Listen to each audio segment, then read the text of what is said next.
Hello, I'm Gabriel Peretti from Zero Risk Carpet and Living Surfaces Care in Los Angeles, California, and I'm going to give you some tips on how to get bad stains from carpets. What is a bad stain? It could be anything. A bad stain could be grease, pet urine, chocolate, chalk, coffee.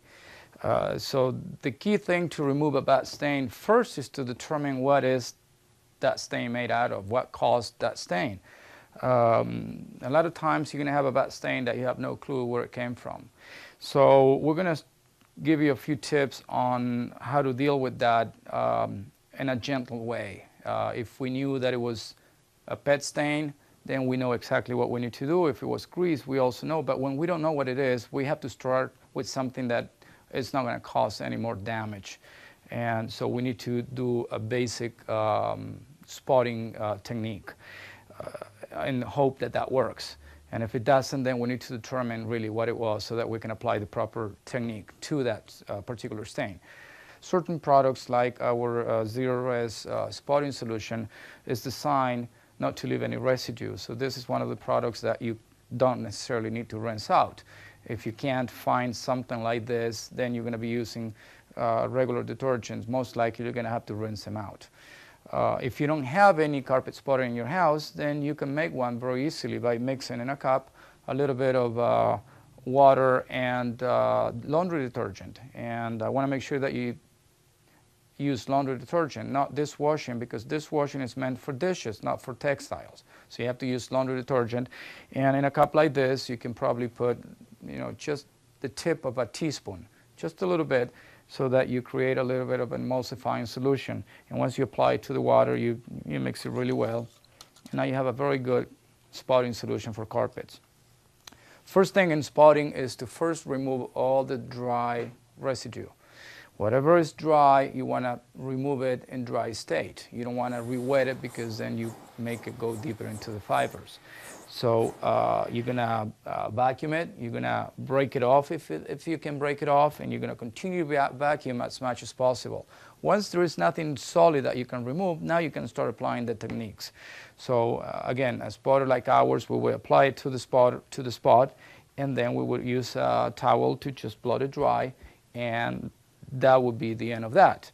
But if it's a very bad stain, or you don't have anything like that and you need to use a regular carpet spotter, or you mix your own, basically what I want you to try first is to grab a towel, wet it on the solution that you just made or the regular spotted. You just put it on the towel, and with that wet section of the towel, you're going to work on the spot from the outer edge towards the center, because you don't want to spread it. You don't want to make it bigger. Now, if that doesn't do it, and you need to be more aggressive because, again, this is a bad spot, we may need to apply the product to the spot itself.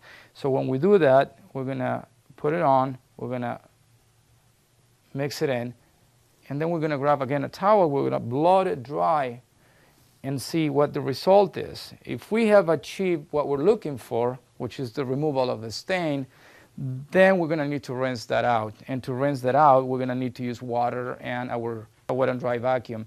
And basically right now, all we need to do is just rinse it with the water and the vacuum. And we should probably repeat this process 3-4 times until you don't see any more suds coming out of the carpet fibers. One extra step, and that is if you grab a towel and you fold it a few times to make it thick, you set it on the area that you worked on, and then you put something heavy on, like a phone book.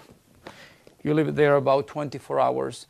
And the whole idea of having this here is that any moisture and residue that might remain there, as it wicks up during the drying process, the water will go up the fibers to the tips. It will continue to wick into the towel.